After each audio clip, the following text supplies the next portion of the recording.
हर हर महादेव। स्वागत है आपका श्री शिव महापुराण कथा के आज के पावन प्रसंग में। मूल ग्रंथ शिव महापुराण के महात्म्य खंड के तृतीय अध्याय से आज हम सुनेंगे चंचुला का पाप और वैराग्य।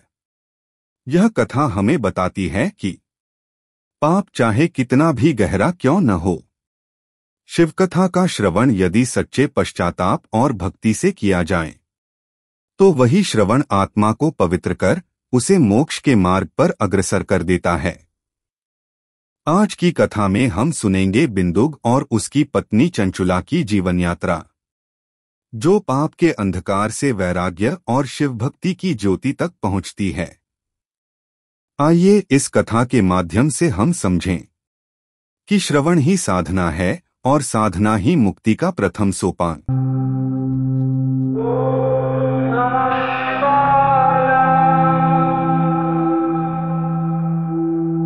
नमस्कार। आज हम एक बहुत ही अहम विचार करने वाली कहानी में उतर रहे हैं जी। ये श्री शिव महापुराण के तीसरा अध्याय चंचुला का पाप और वैराग्य। बिल्कुल। और ये अध्याय हमारे पास स्रोत के रूप में है। ये कहानी मतलब हमें मानवीय कमजोरियों की तरफ ले जाती है। हाँ, और समाज का क्या असर होता है, कर्मों का फल क्या है, और फिर पछतावा से कैसे बदलाव आ सकता है, ये सब देखने को मिलता है। तो आज हम इसी कहानी की परतें खोलेंगे, समझने की कोशिश करेंगे कि चंचुला की यात्रा पुण्य से पाप और फिर वैराग्य तक हमें क्या सिखाती है। चलिए शुरू करते हैं। तो कहानी शुरू होती है बाशकल नाम के गांव से, समुद्र तट के पास। जी। और स्रोत में इस जगह का जो वर्णन है वो काफी कह सकते हैं निराशाजनक है। हाँ, ये सिर्फ एक बैकग्राउंड नहीं है, ये कहानी के जो मुख्य मुद्दे हैं ना, उनकी नींव रखता है। अच्छा। बताया गया है कि गांव के लोग, खासकर द्विज मतलब ब्राह्मण वर्ण के लोग, हाँ, वो अपने वैदिक धर्म से पूरी तरह विमुख हो चुके थे। विमुख मतलब बिल्कुल उल्टी दिशा में। हाँ, पापी, दुराचारी, अनीति में लगे हुए। यहाँ विमुख शब्द पे ध्यान देना चाहिए। ये सिर्फ लापरवाही नहीं है, है ना? ये तो जानबूझकर धर्म के खिलाफ आचरण करने जैसा है। बिल्कुल। स्रोत कहता है कि गांव में अविश्वास का माहौल था। लोग बस भोग विलास में डूबे थे, ना देवताओं में आस्था, न भाग्य में। और व्यवहार भी कुटिल था। एकदम। ब्राह्मणों के बारे में तो लिखा है कि वो अपने पारंपरिक काम छोड़कर खेती या हथियार चलाने जैसे काम कर रहे थे। पर पुरुष स्त्री गमन, झूठ, दुष्टता, ये सब आम बातें थी। हाँ, ज्ञान, वैराग्य, अच्छा आचरण, इनका कोई मान ही नहीं था। लोगों की बुद्धि को तो मतलब पशुओं जैसा बताया है कि बस इंद्रिय सुख के पीछे भाग रहे हैं। सही। और ये सिर्फ ब्राह्मणों तक ही नहीं था, दूसरे वर्णों के लोग भी अपने धर्म से भटके हुए थे, बुरे कामों में लगे हुए विषयी हो गए थे। और स्त्रियों के बारे में भी कहा गया है कि वो कुटिल थीं, अपनी मनमर्जी करने वाली, पाप की इच्छा रखती थीं, बुरे विचारों वाली। और व्यभिचारिणी भी। सदाचार का तो जैसे नामो निशान नहीं था। हाँ, ये उस समाज के नैतिक पतन का एक बहुत ही मतलब गंभीर चित्र है। और इसी माहौल में हमें मिलते हैं कहानी के मुख्य पात्र। जी।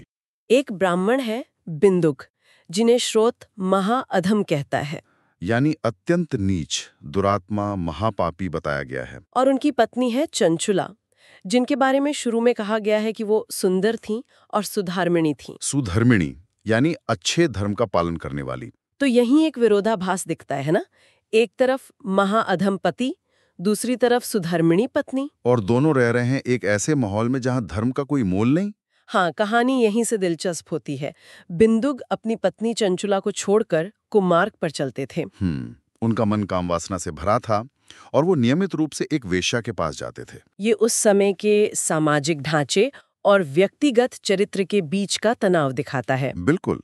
एक व्यक्ति जो ब्राह्मण कुल में जन्मा है, जिसके पास एक सुधर्मिणी पत्नी है, वो भी अपने कर्तव्य और रिश्ते सब छोड़कर वासना के पीछे भाग रहा है। हाँ, कहानी बताती है कि बिंदुगा ने कई साल ऐसे ही कुकर्मों में बिता दिए। अब फोकस आता है चंचुला पर।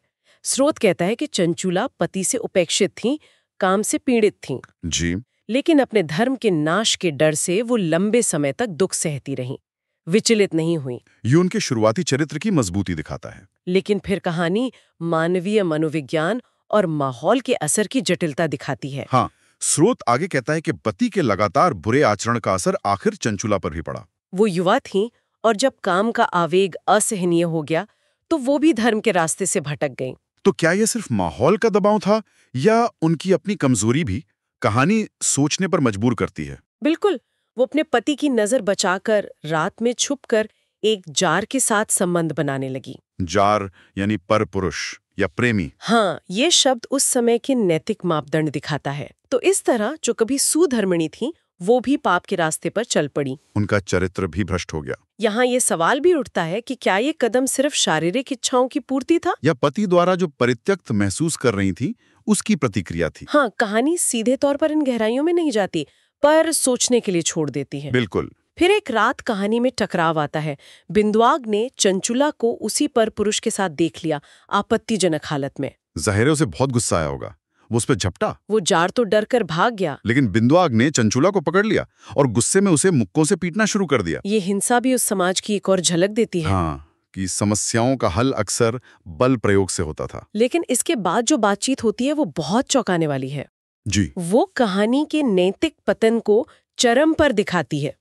पिटने के बाद चंचुला गुस्से में और बिना डरे पति से कहती है। क्या कहती है? वो कहती है, आप तो खुद रोज मुझे अपनी जवान पत्नी को छोड़कर वेश्या के पास जाते हैं, तो फिर मुझ जैसी रूपवती कामातुर स्त्री की पति के बिना क्या हालत होगी? अच्छा। मैं इतनी सुंदर हूँ, यौवन से भरी हूँ, आपके बिना मैं काम के इस दुख को कैसे सहूं? उसका ये तर्क चाहे अपनी रक्षा में दिया हो, उस समय की परिस्थितियों पर एक तीखी टिप्पणी भी है। हाँ, वो सीधे सीधे पति के पाखंड को उजागर कर रही है। लेकिन बिंदुक की प्रतिक्रिया वो तो और भी हैरान करने वाली है। हाँ, उसे स्रोत में मूर्ख, मूढ़ बुद्धि, ब्राह्मणाधम, स्वधर्म विमुख, दुष्ट, पापी ऐसे शब्द कहे गए हैं। जी, तो उसने क्या जवाब दिया? बिंदुक कहता है, तुमने सच कहा, डरो मत, मैं तुम्हें एक फायदे की बात बताता हूँ। फायदे की बात? हाँ?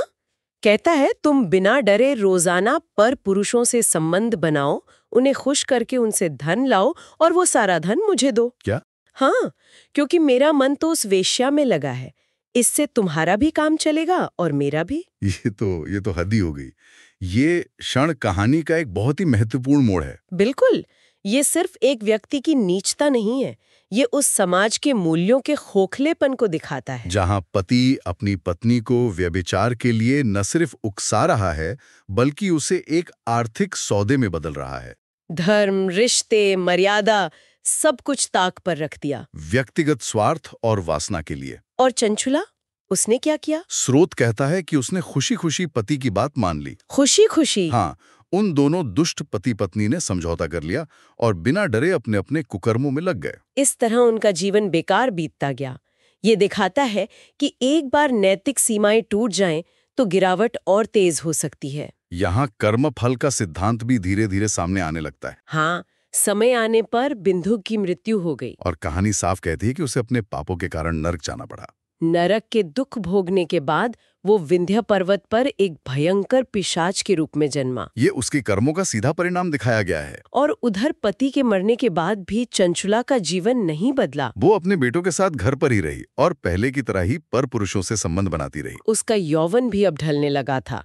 लगता है पाप की आदतें बहुत गहरी हो गई थीं। लेकिन तभी कहानी में एक अप्रत्याशित मोड़ आता है, दैव योग। हाँ, जिसे हम ईश्वरीय संयोग या भाग्य का खेल कह सकते हैं। किसी पुण्य पर्व के अवसर पर चंचुला अपने रिश्तेदारों के साथ गोकर्ण क्षेत्र गई। गोकर्ण, जो एक प्रसिद्ध और पवित्र तीर्थ स्थान माना जाता है। जी, ये दैवयोग कहानी में अक्सर एक महत्वपूर्ण भूमिका निभाता है। ये दिखाता है कि जीवन में बदलाव की संभावना हमेशा बनी रहती है, कभी-कभी बिल्कुल अप्रत्याशित तरीकों से। हाँ, तो चंचुला वोरा तीर्थयात्रियों के साथ किसी पवित्र कुंड में स्नान करती है और फिर यूं ही आसपास घूमने लगती है।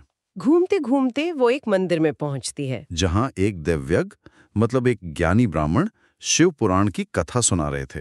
और चंचुला ने अनजाने में ही बिना किसी योजना के वो पवित्र कथा सुन ली। हाँ, और ये कथा सुनना उसके जीवन का निर्णायक मोड़ साबित हुआ। कथावाचक ब्राह्मण उस समय पाप कर्मों और उनके भयानक दंडों का वर्णन कर रहे थे। जी, उन्होंने खासतौर पर उन स्त्रियों के बारे में बताया जो पर पुरुषों के साथ व्यभिचार करती हैं। उन्होंने कहा कि मरने के बाद यमलोक में यमदूत ऐसी स्त्रियों की योनि में तपे हुए लोहे का परिघ डालते हैं। परिघ, ये एक तरह का भारी लोहे का मूसल या डंडा होता था। हाँ, जिसे बहुत कष्ट देने वाले दंड के रूप में बताया गया है। और इस भयानक दंड का वर्णन सुनकर चंचुला के मन पर बहुत गहरा असर हुआ। वो डर से कांप उठी, उसका मन व्याकुल हो गया।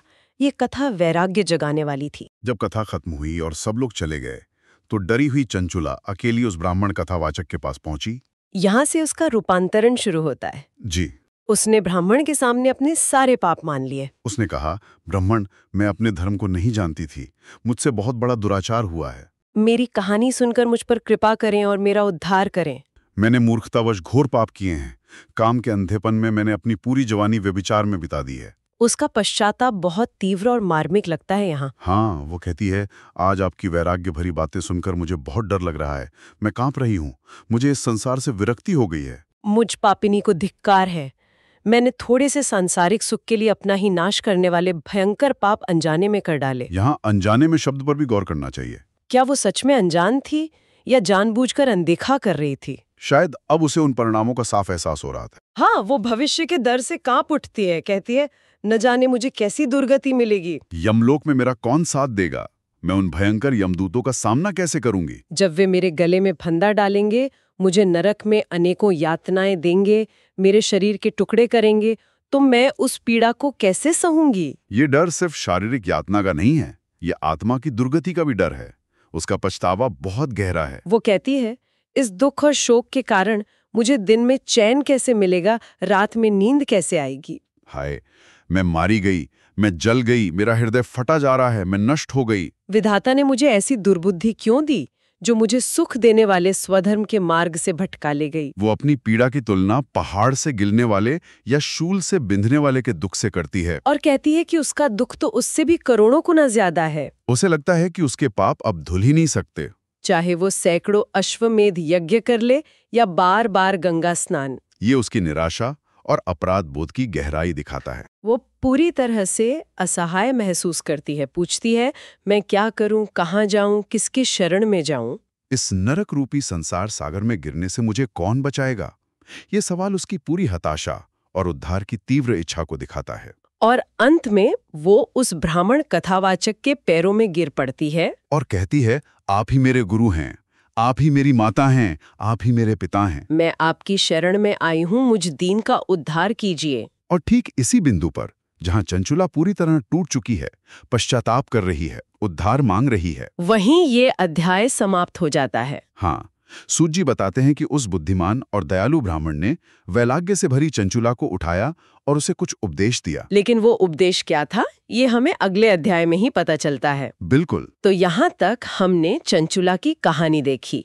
बाशकल गांव के उस दूषित माहौल से लेकर व्यक्तिगत पतन तक, पति के साथ उस अजीब समझौते से लेकर उसके मरने के बाद भी पाप में लगे रहने तक, और फिर गोकर्ण में दैवयोग से शिव कथा सुनना। हाँ, और फिर वो तीव्र भय, पश्चाताप, वैराग्य का जन्म और आखिर में उद्धार के लिए गुरु की शरण लेना। ये अध्याय हमें एक बहुत ही नाटकीय मोड़ पर छोड़ देता है ना? बिल्कुल। अब जरा इसके विश्लेषण पर बात करते हैं। कई महत्वपूर्ण बातें उभरती हैं इससे। हाँ, सबसे पहले तो कर्म और उसके फल का सिद्धांत साफ दिखता है। बिंदुक का पिशाच बनना और चंचुला का नरक के भय से कांपना दोनों ही कर्मफल को दर्शाते हैं। कहानी साफ कहती है कि कर्मों का परिणाम भुगतना पड़ता है, चाहे देर से ही सही। दूसरा महत्वपूर्ण पहलू है माहौल बनाम व्यक्तिगत चुनाव का सवाल। हाँ, बाशकल गांव का माहौल तो यकीनन बहुत खराब था और पति का व्यवहार भी चंचुला के पतन में एक बड़ा कारण था। लेकिन क्या सारी जिम्मेदारी माहौल की है? यही तो सवाल है। कहानी ये भी दिखाती है कि चंचुला ने भी चुनाव किए, पहले छुपकर पाप करने का, फिर पति के कहने पर खुलकर करने का। ये एक जटिल नैतिक प्रश्न है। कहानी हमें इस पर सोचने को मजबूर करती है। शायद ये दिखाती है कि माहौल हमें प्रभावित कर सकता है, लेकिन आखिरी फैसला और उसकी जिम्मेदारी हमारी अपनी होती है। पर साथ ही कहानी उम्मीद भी देती है, हाँ, कि कितने भी गहरे पाप के बाद अगर सच्चा पश्चाताप हो तो उद्धार का रास्ता खुल सकता है। चंचुला का वो तीव्र वैराग्य और ब्राह्मण की शरण लेना इसी संभावना की ओर इशारा करता है। और तीसरा महत्वपूर्ण बिंदु, पवित्र स्थानों और पवित्र कथाओं की परिवर्तनकारी शक्ति। बिल्कुल। चंचुला गोकर्ण तीर्थ में अनजाने में गई थी, कथा भी संयोग से ही सुनी, लेकिन उस जगह के प्रभाव ने और कथा के शब्दों ने उसके अंदर एक क्रांति ला दी। सही कहा। ये दैवयोग या पवित्र सान्निध्य की शक्ति को दिखाता है। कैसे सही समय पर सुना गया एक शब्द, एक विचार जीवन की पूरी दिशा बदल सकता है। शिव पुराण की कथा ने उसके अंदर सोई हुई चेतना को जैसे झकझोर दिया। उसे उसके कर्मों के परिणामों का आईना दिखा दिया, जिससे वैराग्य पैदा हुआ। तो ये कथा हमें कर्मफल, माहौल और व्यक्तिगत जिम्मेदारी के बीच का जो द्वंद्व है, पश्चाताप की अद्भुत शक्ति और दैवीय कृपा या संयोग का महत्व, ऐसे कई गहरे विषयों पर सोचने का मौका देती है। ये सिर्फ एक पुरानी कहानी नहीं है, ये मानवीय स्वभाव की जटिलताओं, गलतियों की संभावना और सुधार के अवसर पर एक कालातीत टिप्पणी है। बिल्कुल। चंचुला का डर, उसका पश्चाताप, उसकी पीड़ा, सब कुछ बहुत वास्तविक लगता है। ये हमें ये भी याद दिलाता है कि आध्यात्मिक या नैतिक जागृति अक्सर किसी गहरे संकट या डर के अनुभव से ही शुरू होती है। सही बात है। और इसी विचार के साथ हम आज की इस गहन चर्चा को समाप्त करते हैं। श्रोताओं के लिए एक अंतिम विचार छोड़ जाते हैं। जी। चंचुला की कहानी ये उजागर करती है कि अपने कर्मों के परिणामों का सामना करना, चाहे वो किसी कथा के माध्यम से ही क्यों न हो, कितना गहरा और परिवर्तनकारी असर डाल सकता है। ये हमें सोचने पर मजबूर करती है कि आज के इस सूचना प्रधान युग में हमारे लिए वो कथा क्या हो सकती है। कौन सी जानकारी, कौन सा एहसास या कौन सा अनुभव? शायद चंचुला के अनुभव जितना नाटकीय न हो, पर हमारे नजरिए या जीवन के रास्ते में एक महत्वपूर्ण मोड़ ला सकता है। आज हमें जगाने के लिए किस तरह की शिव कथा की जरूरत है?